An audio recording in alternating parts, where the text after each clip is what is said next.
హల్లెలూయా, దేవునికి స్తోత్రం. Good morning. తెల్లవారిందండి, మేల్కొన్నారా? దేవుని మాటలు వినడానికి సిద్ధంగా ఉన్నారా? మీరు ఇతర దేశాల్లో ఉన్నారేమో, ఒకవేళ మీకు ఇది మార్నింగ్ అదేమో good evening, good afternoon, whatever the time is. Come on, దేవుని వాక్యం ధ్యానిద్దాం. చిన్న ప్రార్థన.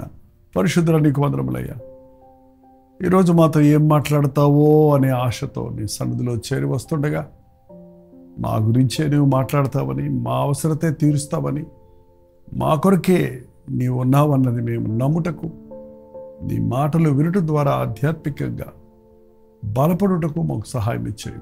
క్రీస్తునామములో అడుగుచున్నాము తండ్రి, ఆమేన్. దేవుని స్తోత్రం.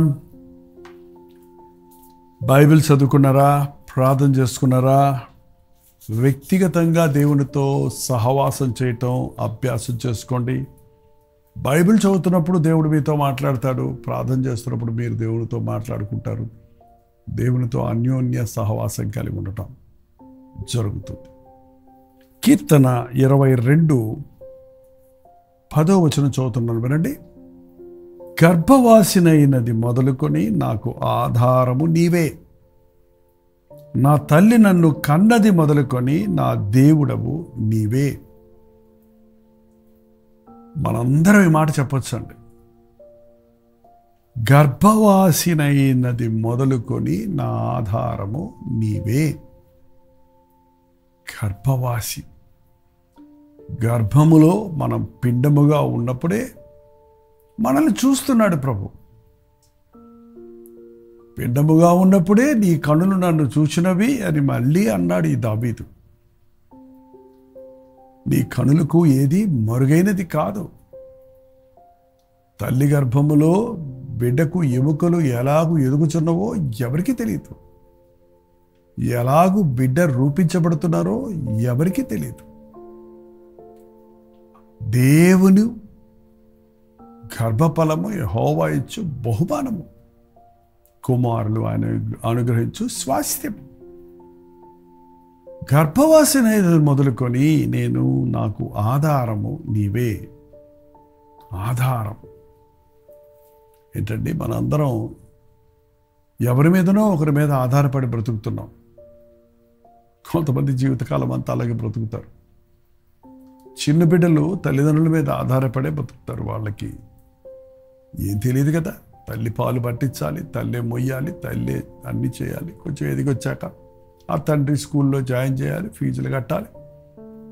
తల్లిదండ్రుల మీద ఆధారపడుతున్నాం మన కాళ్ళ మీద మనం నిలబడే వరకు. అంటే మన కాళ్ళ మీద ఎప్పుడో నిలబడతాం అనుకోండి. మన ఆంధ్రాలో అంటారు కదా,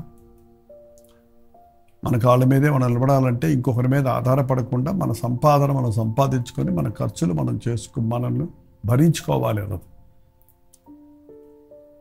చాలామంది ఈ రోజుల్లో మరి నాకు ఎవరి సహాయం అక్కర్లేదు, నేనే బతకగలను అనేటువంటి ఒక విధమైనటువంటి ఆరగెన్సీ. ఖచ్చితంగా మనకి ఎవరి సహాయం అక్కర్లేదేమో కానీ దేవుని సహాయం లేకుండా మనం బ్రతకలేమండి.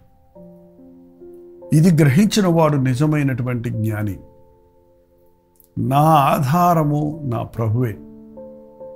నా తల్లిదండ్రులు నాకు ఆధారముగా ఇచ్చిన వాడు ప్రభువే. నా తల్లి గర్భములో ఉన్నప్పటి నుండి నేను ఎదుగు విషయంలో, నేను ఈ లోకంలో జన్మించిన విషయంలో, నేను జీవిస్తున్న విషయంలో నన్ను భరించేవాడు నా ప్రభువే. గర్భమున పుట్టినది మొదలుకొని నా చేత భరించబడిన వారలారా అని కూడా ప్రభు అంటున్నాడు. భరిస్తున్నాడు ఆయన మనల్ని, మన బాధలు, మన శ్రమలు, మన వేదనలు భరిస్తున్నాడు. మనం ఆయన మీద తిరుగుబాటు చేసినప్పుడు, ఆయన్ని బాధ పెట్టినప్పుడు అవన్నీ ఓర్చుకుంటున్నాడు, సహించుకుంటున్నాడు, ప్రేమిస్తున్నాడు మనల్ని. యేసయ్య మనల్ని ప్రేమిస్తున్నాడు. యేసు ప్రభు నన్ను ప్రేమిస్తున్నాడు. రోజుకి ఒక 100 సార్లు మీరు పూర్ణ హృదయంతో చెప్పుకోండి. వాళ్ళు ఇది చేయలేదే, వాళ్ళు ఇది చేయలేదే, నాకెవరూ లేరే, నాకేమీ లేదే, నేనేం చేయగలను, నేను ఎలా బ్రతకగలను, నా భవిష్యత్తు ఏంటో, నా బతుకేంటో నాకే అర్థం కావట్లేదనే స్థితిలో మనం ఉండమండి. నన్ను సృష్టించిన సృష్టికర్త, నా పాపము కొరకు తన రక్తాన్ని చిందించి నన్ను విమోచించిన విమోచనకర్త. ఆయన చిత్తములో నేను ఉన్నాను. ఆయన అనుమతి లేకుండా నాకే కీడు జరగదు, ఏ మేలు జరగదు. నా ఆధారం ఆయనే. దావీదు చిన్నప్పటి నుండి దేవుని మీద ఆధారపడటం నేర్చుకున్నాడు.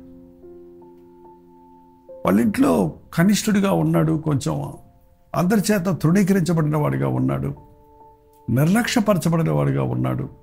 కొన్ని విషయాల్లో వాళ్ళ అన్నల కంటే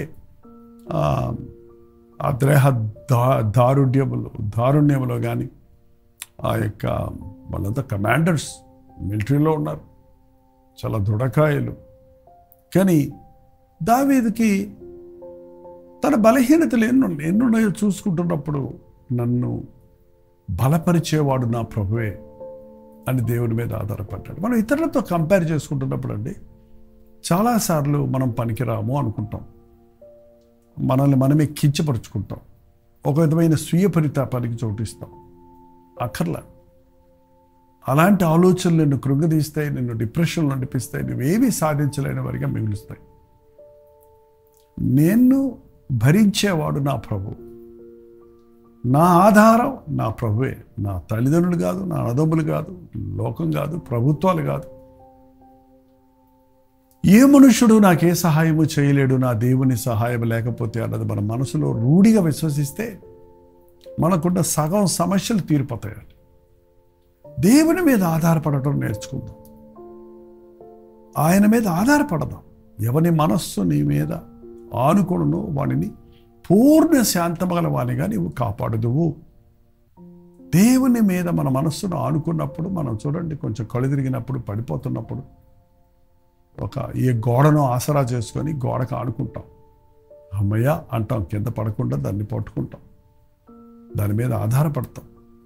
అలాగే మన జీవితాల్లో సొమసిల్లిపోయినప్పుడు, విసిగిపోయినప్పుడు, కృంగిపోయినప్పుడు, శోధన జయించలేని పరిస్థితుల్లో ఉన్నప్పుడు ప్రభు మీద ఆనుకోవటం నేర్చుకోండి. ప్రభునందు విశ్వాసం ఉంచడం నేర్చుకోండి.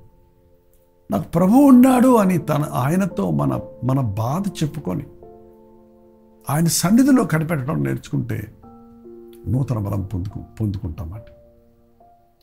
మనకి ఆయన జీవనాధారంగా ఉన్నాడు. ఆయనే నా జీవనాధారం, నాకు బ్రతకటానికి ఆయనే నాకు ఆధారం. మనుషులు నమ్ముకుంటే మోసపోతాం, పరిస్థితులు నమ్ముకుంటే నష్టపోతాం. విచారం అండి, మనలో కొంతమందిని దేవుడు మనకు సహాయకులుగా వాడుకుంటున్నప్పుడు వారి మీద ఆధారపడుతున్నాం, కానీ వారిని మనకిచ్చినటువంటి దేవుని మీద మనం ఆధారపడటం లేదు. ఎవరైనా కొంత డబ్బు ఇస్తే ఆ డబ్బు ఇచ్చిన వాళ్ళ మీద ఆధారపడుతున్నామే కానీ ఆ డబ్బు ఇచ్చినట్లుగా చేసిన దేవుని మీద ఆధారపడటం లేదు.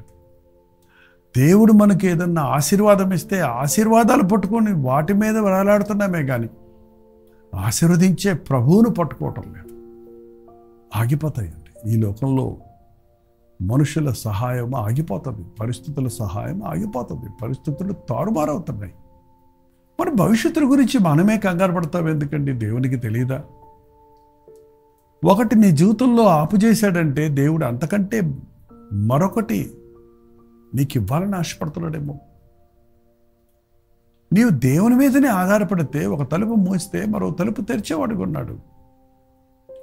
ఒక విషయంలో నీకు ఆటంకం కలిగితే మరొక ఉన్నత విషయాన్ని నీకు తెరవగలిగిన వాడుగా ఉన్నాడు. ఆయన మీద ఆధారపడినప్పుడు నీ చుట్టూ పరిస్థితులు తారుబారైనప్పుడు కృంగిపోవద్దు. చుట్టూ చూడొద్దు, పైకి చూడు, ప్రభు వైపు చూడు. వాట్ నెక్స్ట్ ప్రభు? నీ మీద దృష్టి ఉంచి నీకు ఆలోచన చెప్పేదను, నడవలసిన మార్గము నీకు నేర్పించదనని ప్రభు మనతో చెప్తున్నాడు. మీ జీవితంలో ఒక ఉద్యోగంలో మిమ్మల్ని ఆఫ్ చేశారేమో. ఏంటండి, సడన్గా ఉద్యోగాలు తీసేస్తున్నారు కదా ఇవాళ. కృంగిపోవద్దు.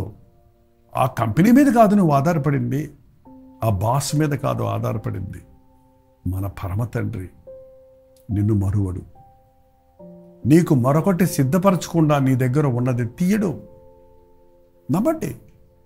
అది ఏంటి అని తెలుసుకోలేకపోతే మోకాళ్ళ మీద పడి ప్రార్థించండి, విశ్వసించండి, అద్భుతాలు చూస్తారు. ఏదైనా సరే ఈ రోజుల్లో చాలామందికి గర్భఫలం లేనప్పుడు గర్భం తెరవబడుతుంది, ఎంతో సంతోషంగా ఉంటే ఆ 3 నెలలను 4 నెలలను మిస్క్యారేజ్ అయిపోతుంది. ఆ బిడ్డ చనిపోయిందని, ఆ బిడ్డ గర్భస్రావమైందని ఎంతో దుఃఖపడిపోతూ కృంగిపోతూ ఇంకంతే అని కృంగిపోతున్నారు. కొన్నిసార్లు ఎందుకు అలాంటివి దేవుడు అనుమతిస్తున్నాడో మనకు తెలియదు, కానీ ఖచ్చితంగా లోపాలు కలిగిన ఒక బిడ్డ నీకు పుట్టడం కంటే ఆరోగ్యకరమైన బిడ్డను నీకు ఇవ్వటం దేవుని ప్రణాళిక కదా. పితరుల దోషం వలన, మనలో ఉన్న బలహీనతల వలన కొన్నిసార్లు బిడ్డలు సరిగా ఈ రోజుల్లో ఫామ్ అవటం లేదు.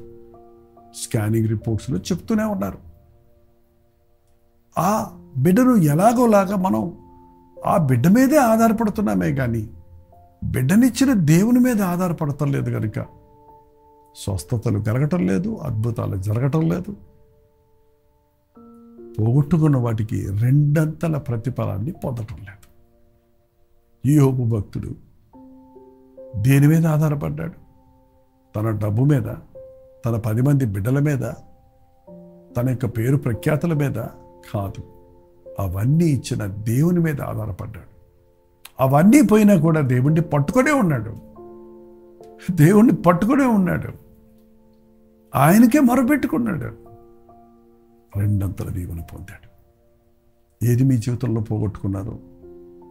ఇంకెలాగా ఈ ఉద్యోగం పోయిందే, ఇంకెలాగా మా అమ్మ నాన్న నన్ను పోషించరన్నారే, ఇంకెలాగా నా భర్త నాకు సహకరిస్తం లేదే, ఇంకెలాగా నేను దానినే నమ్ముకున్నానే, అది నా దగ్గర నుంచి తీసివేయబడిందే అనే దిగులు నీకుందా? అది ఉద్యోగం కానీ, ధనం కానీ, వ్యక్తి కానీ, వారి మీద నువ్వు ఆధారపడుతున్నావు. కాబట్టి ఒకవేళ నీకు పాఠం నేర్పించడానికి ప్రభు కొన్నిసార్లు నువ్వు ఎక్కువగా ప్రేమించేదాన్ని నీ దగ్గర నుంచి తీసేస్తానన్నాడు. నన్ను ప్రేమించమని ప్రభు చెప్తున్నాడు. ఇచ్చేవాడిని ప్రేమిద్దామండి. ఇచ్చినవి ముఖ్యం కాదు, ఇచ్చేవాడు మనకు ఉన్నంత వరకు ఏ కొదువు మనకు ఉండదు. ప్రభు నీవే నా ఆధారం. గర్భము ఆశనేది మొదలుకొని మరణించే వరకు నీవే నా దేవుడు. శ్రమ వచ్చి ఉన్నది, సహాయం చేయవాడు ఎవడనూ లేడు. నాకు దూరముగా ఉండకు. శ్రమలో కూడా నీకు తోడుగా ఉండేవాడు ప్రభు. ప్రార్థన చేసుకుందాం. పరిశుద్ధుడా, నీకు వందనములయ్యా. మేము మనుషుల్ని నమ్ముకుంటున్నామయ్యా, ఉద్యోగాలు నమ్ముకుంటున్నాం, డబ్బును నమ్ముకుంటున్నాం, వాటి మీదే ఆధారపడి, వీరి మీద వారి మీద ఆధారపడి బ్రతుకుతున్నామే కానీ నీవే మా ఆధారం అన్న సంగతి మర్చిపోక నీ మీద ఆనుకొనుటకు, నీ మీదే ఆధారపడుటకు, తల్లి గర్భములోనున్నప్పటి నుండి ఇప్పటి వరకు మమ్మల్ని భరించిన వాడివి నీవే గనుక మా అంతం వరకు నీవు తోడై ఉంటావన్న విశ్వాసముతో నీ మీద ఆనుకొని మా భారమంతా నీ మీద వేయుటకు సహాయం చేయి. మా చింత యావత్తు నీ వద్దకు తెచ్చుటకు సహాయం చేయి. ఏది ఏమైనా యేసయ్య నన్ను విడువడు అన్న మాట మా మనసుల్లో గాఢంగా విశ్వసించుటకు సహాయం చేయమని క్రీస్తు నామములో అడుగుచున్నాను తండ్రి. ఆమేన్. తండ్రి అయిన దేవుని యొక్క ప్రేమయు, కుమారుడైన క్రీస్తు యొక్క కృపయు, ఆదరణకర్త అయిన పరిశుద్ధాత్మ యొక్క సహవాసము కూడి వచ్చిన మనందరికీ ఇప్పుడు నువ్వు సదాకాలం తోడయుడునుగాక. ఆమేన్. దేవుని స్తోత్రం. మీ ప్రార్థన అవసరాల భారాలు 954041 నెంబర్కి, మీరు ఇతర దేశాల్లో ఉంటే 91001008 నెంబర్కు టెక్స్ట్ లేక వాయిస్ మెసేజ్ ద్వారా వాట్సాప్ పంపించండి. మీ పక్షంలో ప్రార్థిస్తున్నాం, మీరు కూడా ప్రార్థించండి. తప్పక దేవుడు మనకు జవాబిస్తాడు. ఈ రీతిగా ప్రతిరోజు దేవుని వాక్యాన్ని అనేక సమయాలలో అనేక విధాలుగా టెలివిజన్ ద్వారా, సోషల్ మీడియా ద్వారా, ఫేస్బుక్, ఇన్స్టాగ్రామ్, ట్విట్టర్ల ద్వారా మీద తీసుకొస్తున్నాం. Doctor Jaipal YouTube channel subscribe చేసుకోండి. లైక్ చేయటం, షేర్ చేయటం మర్చిపోకండి. ప్రస్తుతమైతే మధ్యాహ్నం 3 గంటలకు హెచ్చరిక, అలాగే రాత్రి 9 గంటలకు కలువరి ప్రతి దూరంలో మళ్ళీ కలుసుకుందాం. అంతవరకు దేవుని మహాకృప మీకు తోడైనది గాక. ఉదయ